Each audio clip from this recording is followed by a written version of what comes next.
derramou os dons ministeriais e Ele chamou uns para profetas, outros para apóstolos, outros para mestres, outros para pastor e outros para evangelista.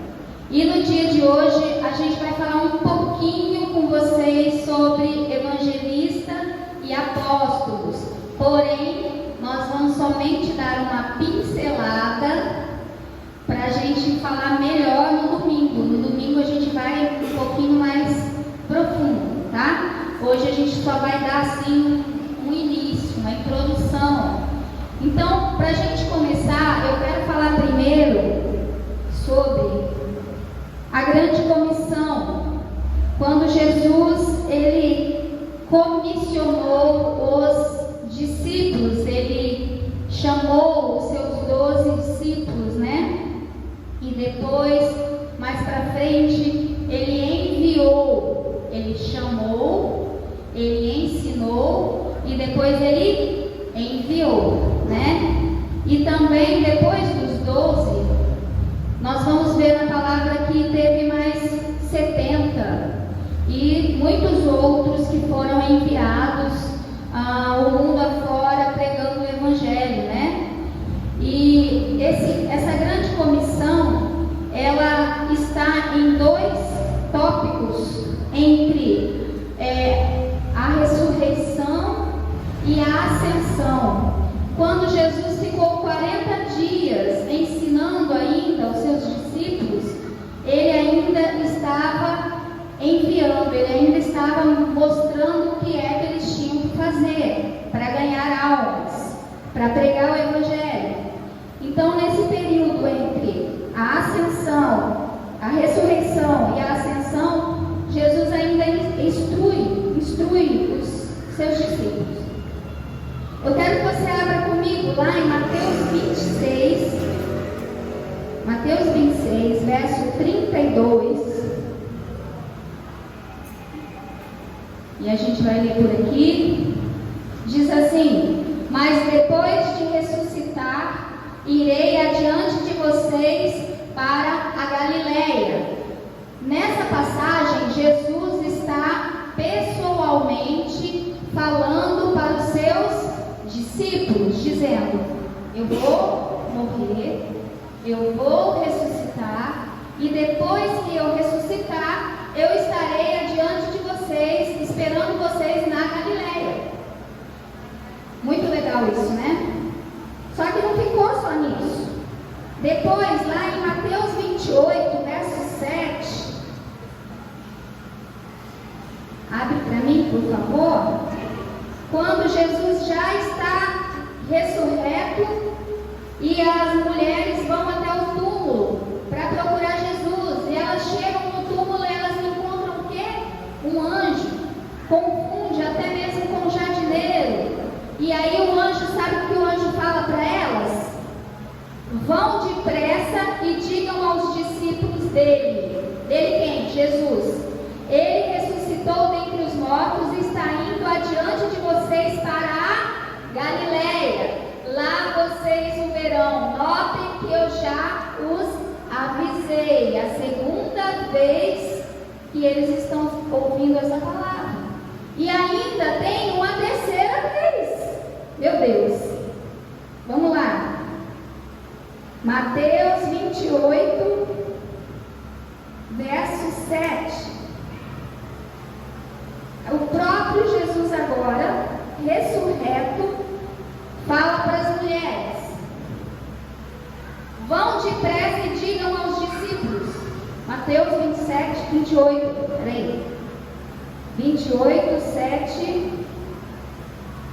28, 19, desculpa.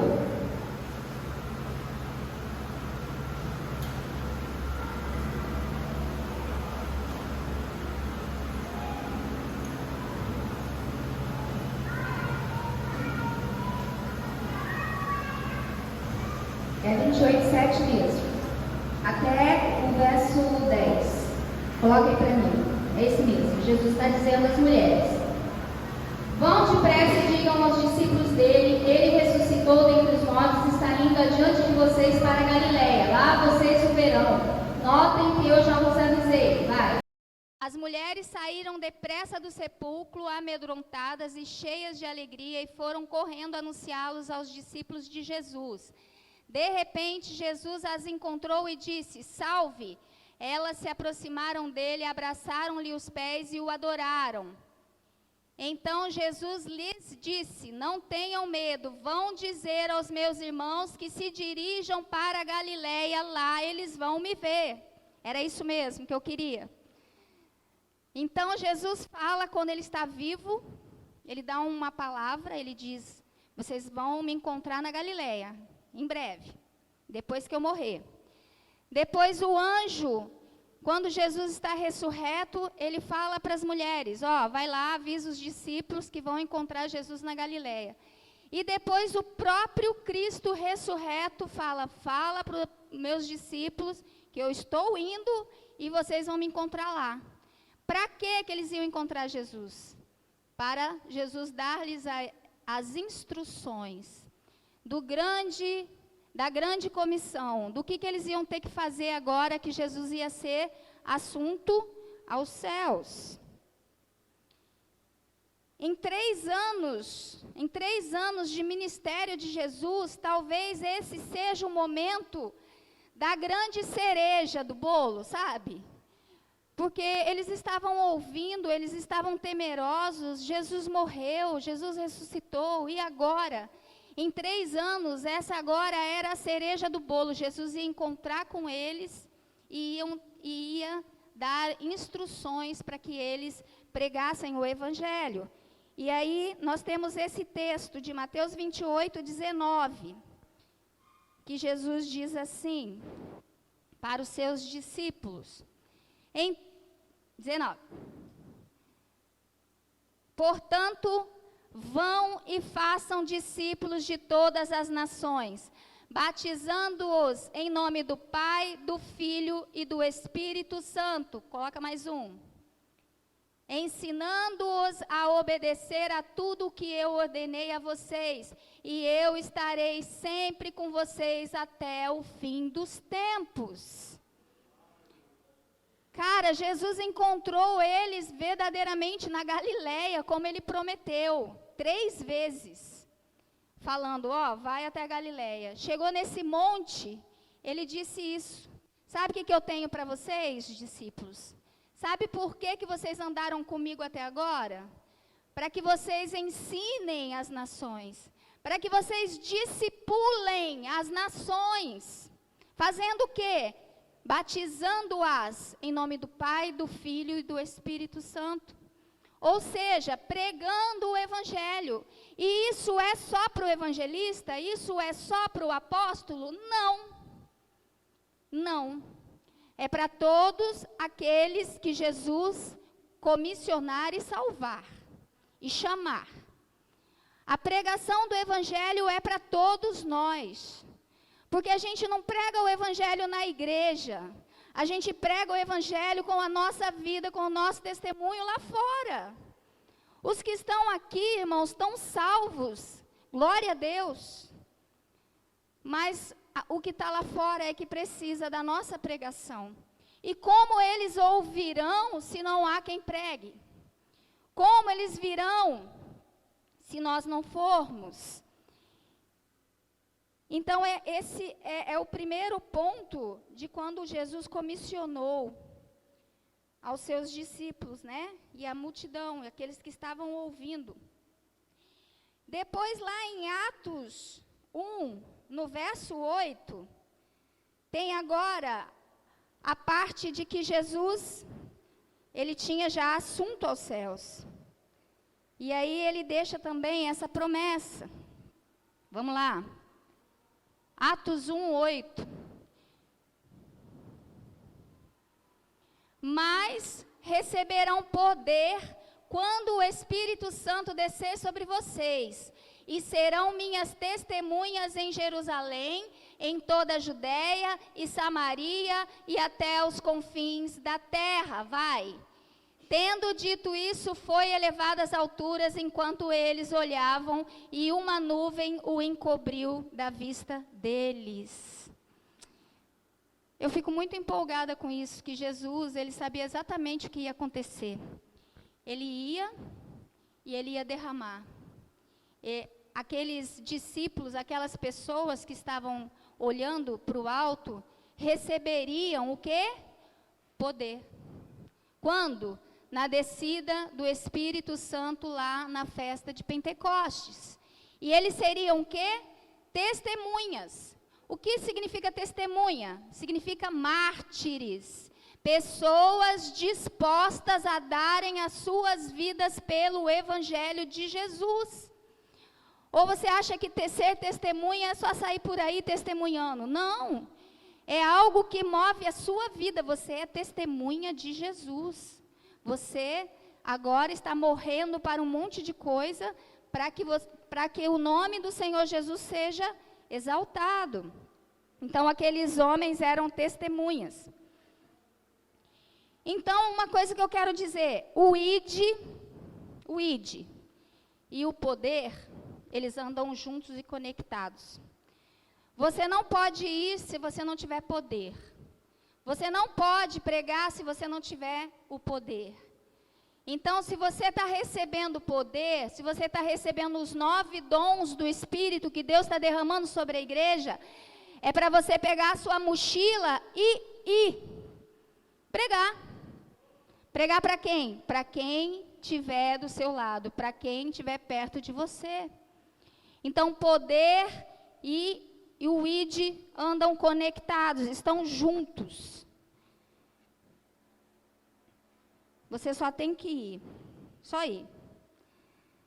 E aí, lá em Marcos 16, no verso 15, eu gostaria que você abrisse, colocasse ali para mim. Marcos 16, do 15 ao 18. Eu vou ler aqui, que eu deixei aqui já para... Quem crer e for batizado será salvo, mas quem não crer será condenado. E disse a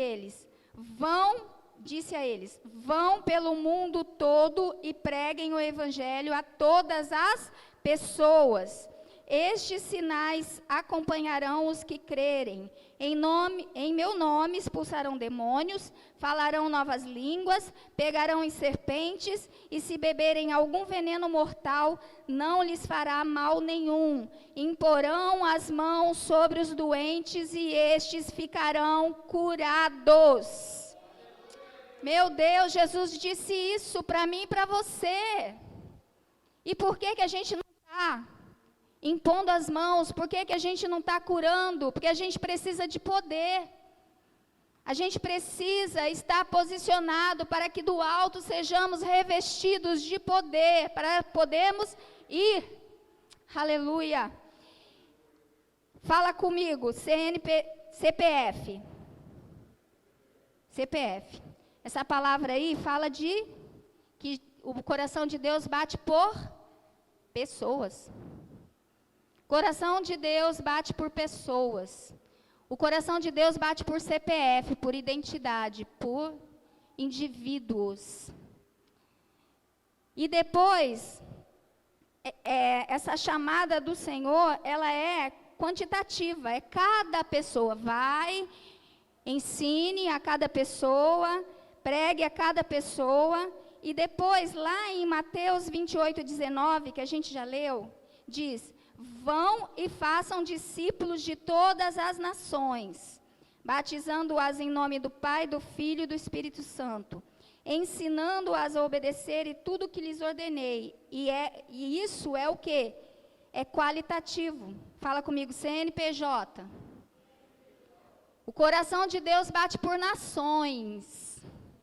Não só por pessoas, mas por nações. Ele fala, vai vocês agora para as nações e pregue, ensine, discipule. Faça isso que eu estou ordenando. Não vai ficar só mesmo restrito no seu conforto, no conforto do seu lar. Vai para as nações, ensine as nações, discipule as nações. Ministre a minha palavra pelas nações. Sabe, o Senhor, Ele quer salvar nações. Amém? Aleluia. Ensinar, discipular, implantar a cultura do céu, aonde? na terra. Aquilo que tem no céu, nós queremos implantar na terra. Em Apocalipse 11, verso 15, diz: o reino do mundo se tornou o reino do nosso Deus. Isso vai acontecer ainda, né? No milênio, quando Jesus vir e alinhar todas as coisas, e o reino será extremamente dominado e controlado por Cristo, por Ele. Então, o reino do mundo se tornou o reino do nosso Deus. Mas nós precisamos começar hoje. Nós precisamos começar agora. Porque nós já recebemos poder, amém? Recebemos? Amém? Glória a Deus. Quase terminando essa parte aqui, deixa eu ver. Está sem hora lá. Tranquilo. Como então eu cumpro essa grande comissão? Eu cumpro essa grande comissão fazendo uma coisa muito simples. Eu preciso corromper essa minha visão dualista. O que é uma visão dualista? Secular e santo. Lá fora eu sou de um jeito, aqui na igreja eu sou de outro. Isso não existe na vida do cristão, irmãos. Não existe vida secular e não existe vida santa. Não, é tudo santo. É tudo para o Senhor. Se você tem uma profissão, é para o Senhor. Se você está estudando, fazendo faculdade, é para o Senhor. É tudo, é tudo. Você é santo o tempo todo. Não, a Tainá falava sempre, né, nas ministrações dela, não existe um botão que você liga e desliga. Agora eu sou santo, agora eu sou... Não, você é santo o tempo todo. Como que eu cumpro a grande comissão? Não tendo uma visão dualista, tendo uma visão única, dizendo, eu sou nação santa, povo adquirido, para uma grande comissão, uma grande obra, para pregar o evangelho. Amém? O seu trabalho é tão espiritual, a sua vida, na sua casa, com a sua família, é tão espiritual como se você passasse 7 dias aqui na igreja, em oração de joelhos o tempo inteiro, deitado no chão, buscando a Deus. É tão espiritual você sentar na sua mesa com a sua família, é tão espiritual você estar lá no seu trabalho dando um bom testemunho. A sua vida é única, não tem 2 patamares. Não, lá eu ajo assim, aqui eu ajo assim. Não, é tudo igual. Amém? Bem entendido isso? Glória a Deus. Você é luz e brilha em meio às trevas. Você ilumina o ambiente, aonde você chegar, você é sal, você tempera o ambiente, aonde você chegar. Você precisa ser uma pessoa de presença agradável. As pessoas precisam gostar de estar perto de você. As pessoas precisam amar, sabe? Porque a sua presença traz luz, porque a sua presença traz tempero, porque a sua presença traz paz. Sabe quando o ambiente está conturbado? E você chega, a paz do Senhor, como se fosse Jesus chegando ali, né? Como se fosse, não é Jesus chegando ali. Jesus atravessa a parede e chega para os discípulos e fala, paz esteja convosco. É isso, irmãos, você agora é embaixador de Cristo nessa terra. É isso que você carrega, aonde você estiver. Está lá trabalhando no hospital, está um caos. Você chega... A paz do Senhor Jesus reina naquele lugar. Amém? Glória a Deus. A gente precisa ir. A gente precisa ter essa responsabilidade. A fé, ela vem pelo ouvir. Ouvir o quê? A palavra de Deus. A fé vem pelo ouvir. Ninguém, não vai gerar fé no coração se você não pregar, não vai gerar fé na pessoa se você não pregar a palavra, se você não disser os versículos bíblicos aí que você decorou já, entendeu? Se você não tem uma palavra de ânimo para aquela pessoa, isso gera fé, amém? Então, terminando aqui a grande comissão, quem é que foi comissionado? A princípio, os discípulos. Depois, os 70. Depois, todos os outros. Depois, todos que creram em Jesus. E nós cremos em Jesus. Então, nós somos comissionados. Nós fomos chamados para essa grande missão de pregar o Evangelho e implantar o que há no céu aqui na terra. Trazer o reino de Deus para cá. Amém? Pergunta só no final. Aleluia. Então, nós vamos falar um pouquinho agora de evangelista. Eu estou indo muito rápido? Eu acho que a Tainá vai muito mais rápido do que eu. Eu estou indo mais lento. Evangelista. Evangelista, a própria palavra já fala, né? Vem de evangelho. Vem de pregar o evangelho. E esse dom, por mais que a gente pense que o evangelista não é tão importante quanto, irmãos, não tem nível de hierarquia, não tem nível de importância.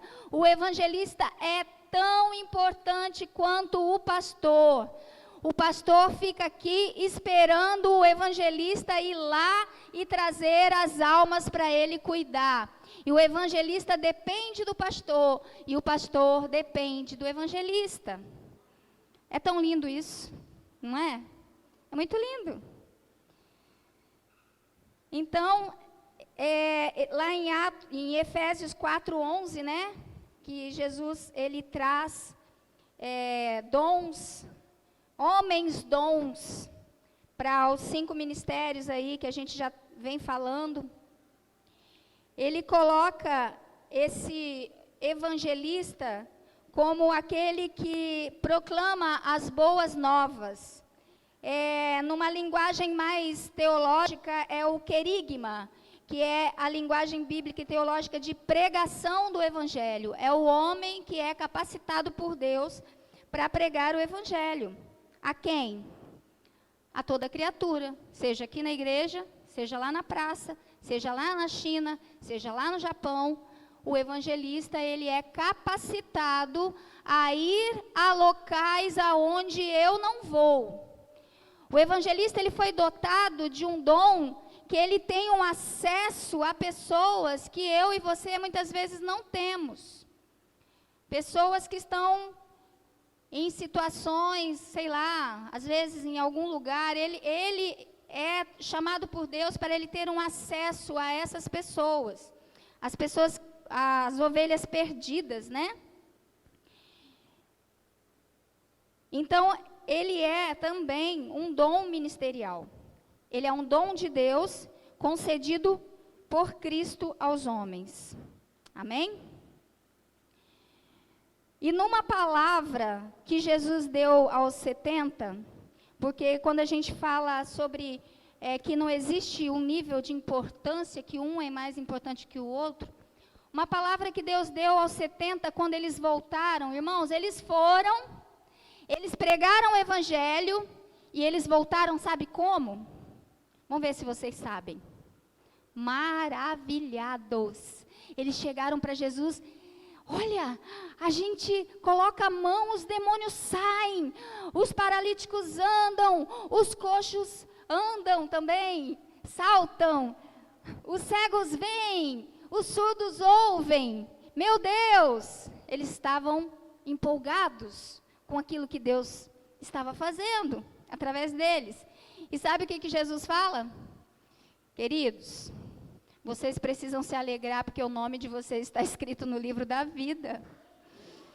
Sabe, o mais importante do Espírito se mover em mim, e sinais, prodígios e maravilhas, e eu estar em evidência, é o meu nome estar escrito no livro da vida. É eu ter alcançado a salvação, é você ter alcançado a salvação e desejarmos que os outros também alcancem. Amém?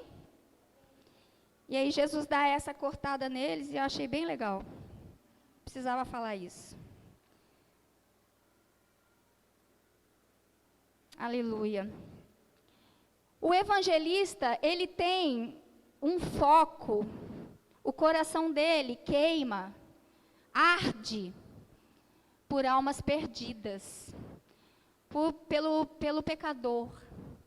O evangelista, ele não vai chegar para um crente e exortar e pregar o evangelho para o crente, não. Ele não vai, muitas vezes, dar direção para um cristão, não.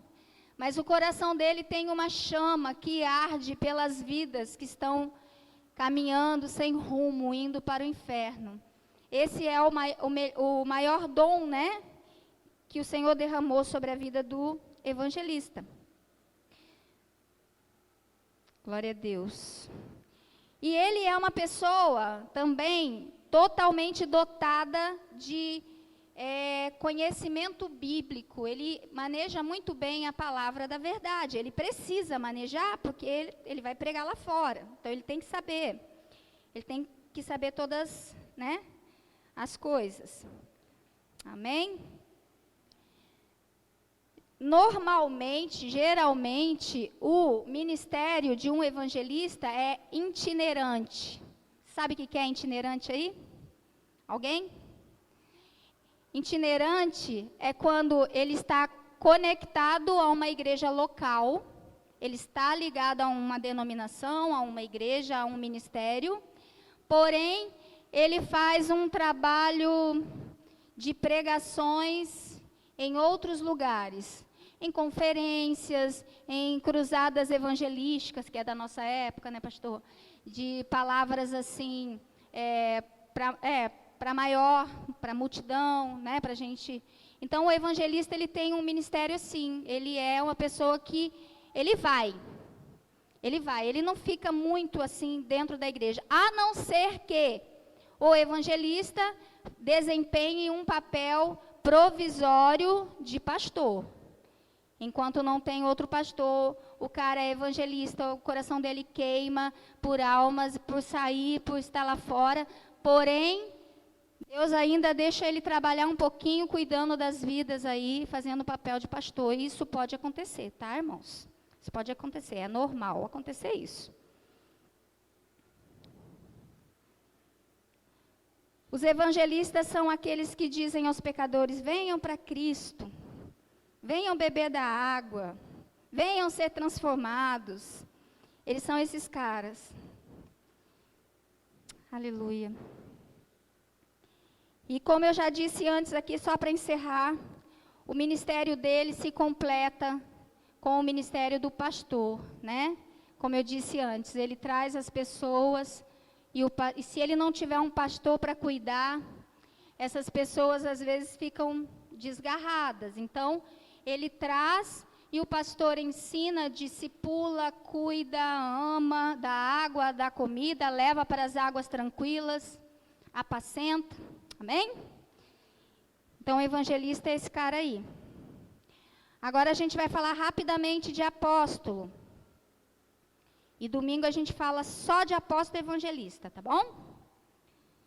Então, o apóstolo, ele é embaixador, enviado, ele é mensageiro, ele é delegado. A língua grega, né, que apóstolo vem do grego, e também é um dom ministerial. Todos os discípulos de Jesus, os 12, eles eram apóstolos. Por quê?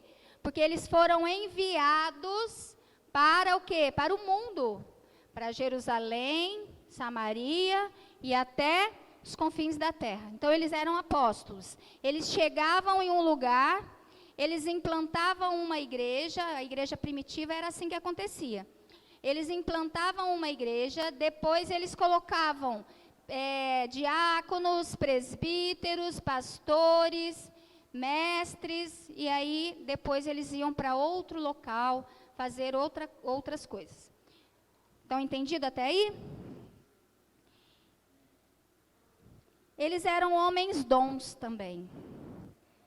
Eles eram homens que Deus derramou aí esse ministério.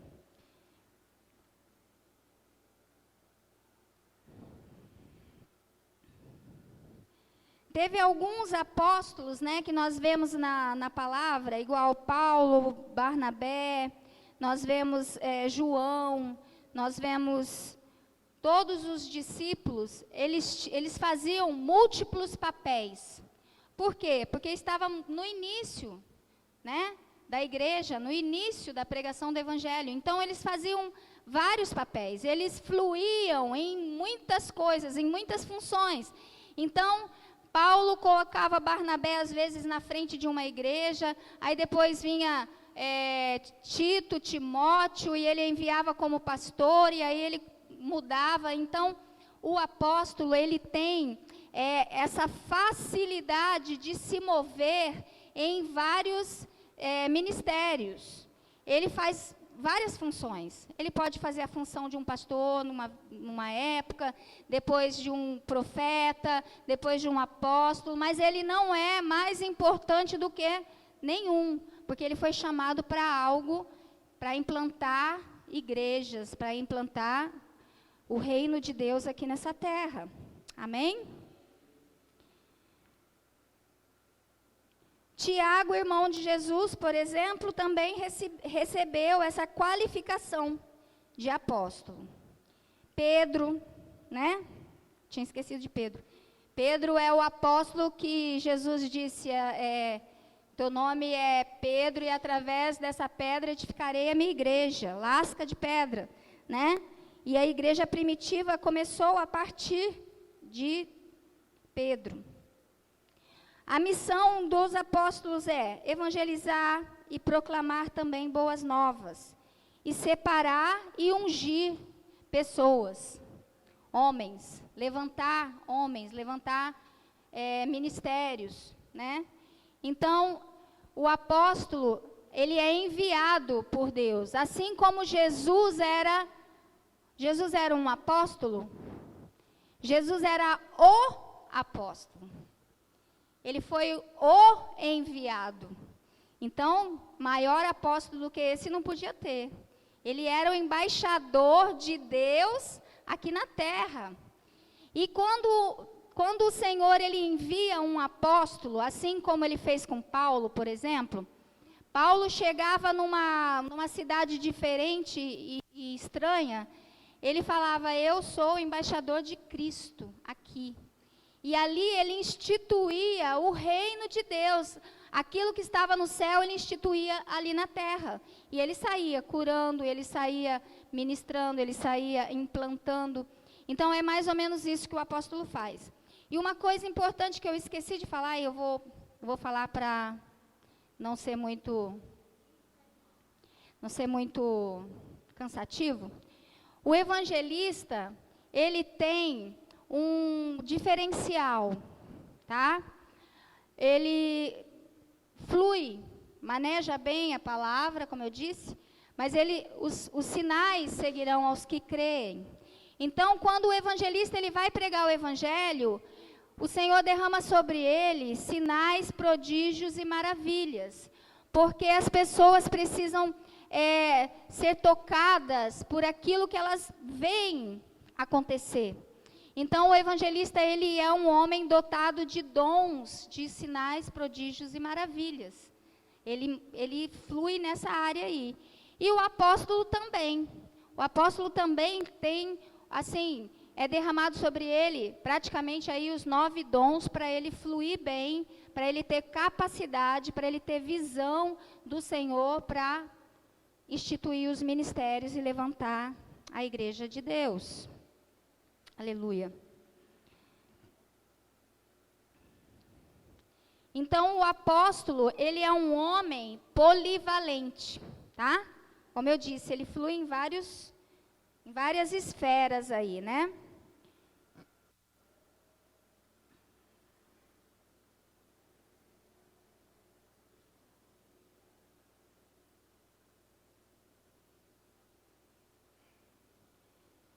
E o Senhor, quando Ele chama e quando Ele derrama um dom ministerial, isso já foi falado aqui, quando Ele derrama algo sobre a vida da pessoa, a pessoa ela passa a viver, irmãos, uma vida extremamente focada naquilo. Se Deus derramou um dom ministerial para o pastor Oséias, que é pastor, a gente nem consegue chamar ele de Oséias mais, né? Não é? Porque parece que ele nasceu, o pastor Oséias. E o apóstolo a mesma coisa, o evangelista a mesma coisa. Aquilo é a identidade, é o que eles são, é o que eles vivem, é o que eles fazem. Sabe que Jesus dá a vida pelas suas ovelhas? Os pastores, os apóstolos, os evangelistas, eles dão a vida, o mestre, eles dão a vida pela pregação do evangelho. Eles dão a vida, gastam os seus dias naquilo que o Senhor chamou. E aí, às vezes, acontece das pessoas pensarem, poxa, então, será que eu posso ser um apóstolo? Irmão, se você for um apóstolo, você vai ficar sabendo. Você vai saber. Porque carregar este ministério que Cristo nos entregou não é exatamente algo confortável. A gente faz por amor, por zelo, em detrimento que Cristo te chamou, te comissionou e não tem para onde você correr. Se você subir no alto céu, Jesus está lá. Se você descer também, você não tem escolha. Mas, irmãos, é algo que não é confortável. Mas aquele que foi comissionado, aquele que foi chamado, ele vai viver aquilo. Ele vai respirar aquilo, ele vai comer aquilo. Sabe? Não tem como você ter outra vida mais. Acabou. Sabe essa questão de você morrer para o mundo e ter uma nova vida? É isso. Você não consegue mais ser você do passado. Você não consegue mais ser o velho homem. Você agora é novo, é nova criatura. Assim também é com o dom ministerial. Você não consegue mais viver a sua vida normal. Você acorda pensando nas ovelhas, né, pastor? Dorme pensando nas ovelhas. Acorda pensando o que você vai fazer no dia de hoje para que a igreja seja edificada. Dorme pensando no que você vai fazer no dia de amanhã para a igreja ser edificada. E é isso. Acorda no meio da noite, preocupada com alguma ovelhinha. E assim vai. Não tem como você fugir. Você vai ter uma família, você vai ter uma vida normal, você vai ter lazer de vez em quando, Você vai sair, vai comer fora, vai viver. Mas você, eu falo de mim. Você não consegue mais ser outra pessoa. Você é o apóstolo, ou você é o pastor, ou você é o evangelista, ou você é o mestre. Não tem como, não tem para onde fugir. Amém? Então, o pastor gosta muito de falar isso. Aquele que deseja o episcopado, excelente coisa é. Mas tem uma lista, depois você lê lá. Amém?